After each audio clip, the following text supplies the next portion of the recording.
Hello, my dear friends. Welcome back to the channel. In this video, I will talk about one of the biggest doubts that people would be having while working in a company. That is BTech versus MTech. Who would be benefited a lot? Who is favored a lot? All right.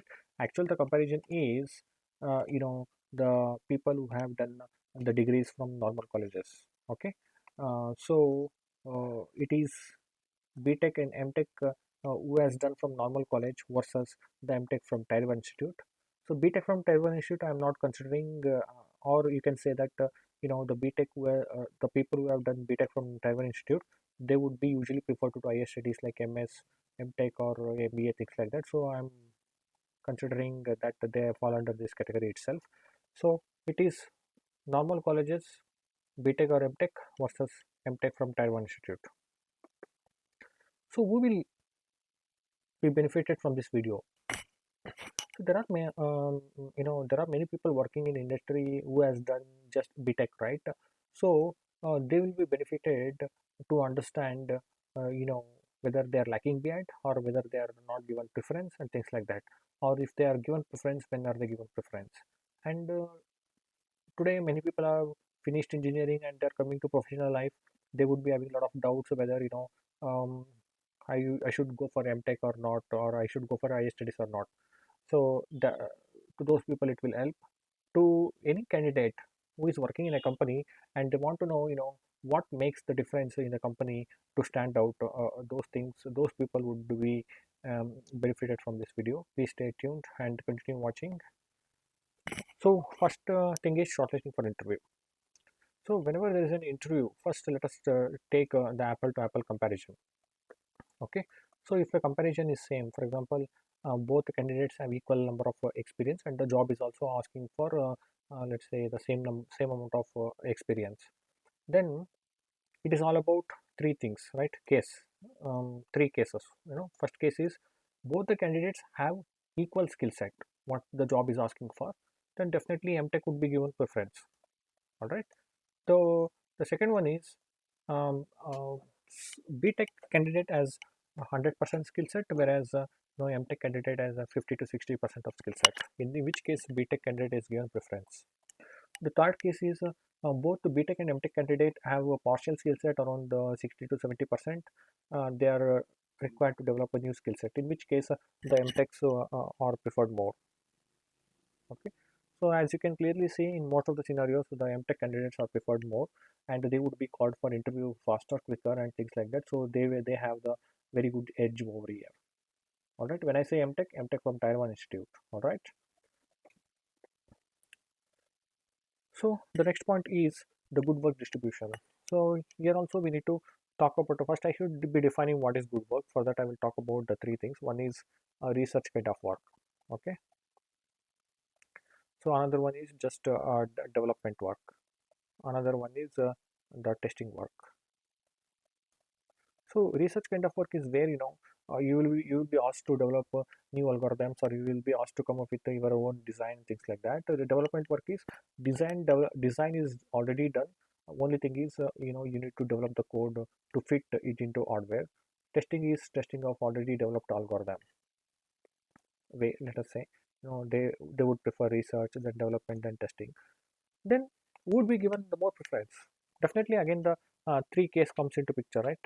So case one, both of them have both of them are having equal both of them are having equal skill set, then definitely MTech would be given the preference.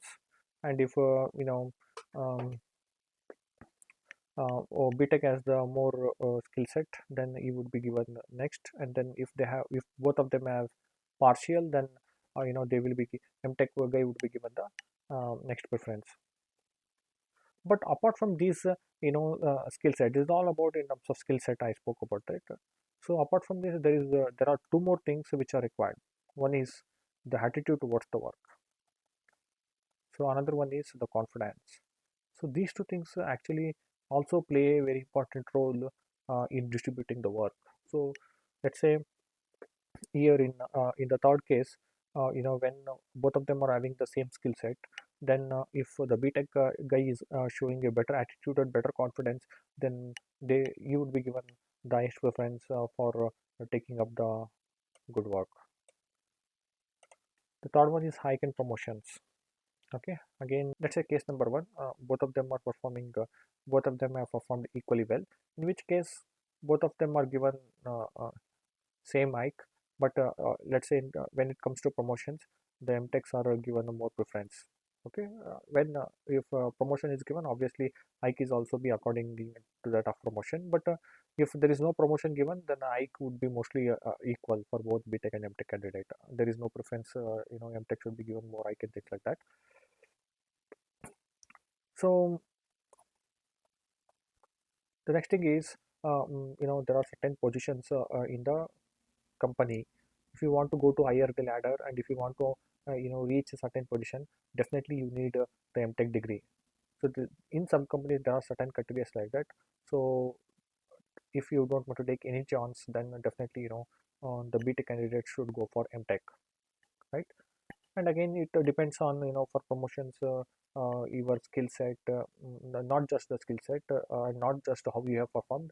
It also depends upon your attitude of the work and confidence, which is actually helping you to decide whether you should be promoted or not. Obviously, there are certain positions, even though if you prefer, if display good attitude and display good confidence, but for reaching certain positions you definitely need to have higher degree. The future view, what is the future view? Till now, there were very less IIT, the less number of Tier 1 institute, and then in a company, there were more BTech candidates from normal colleges, whereas the MTech candidates were less from a Tier 1 institute. So, not a big problem. They need to compete with less number of people.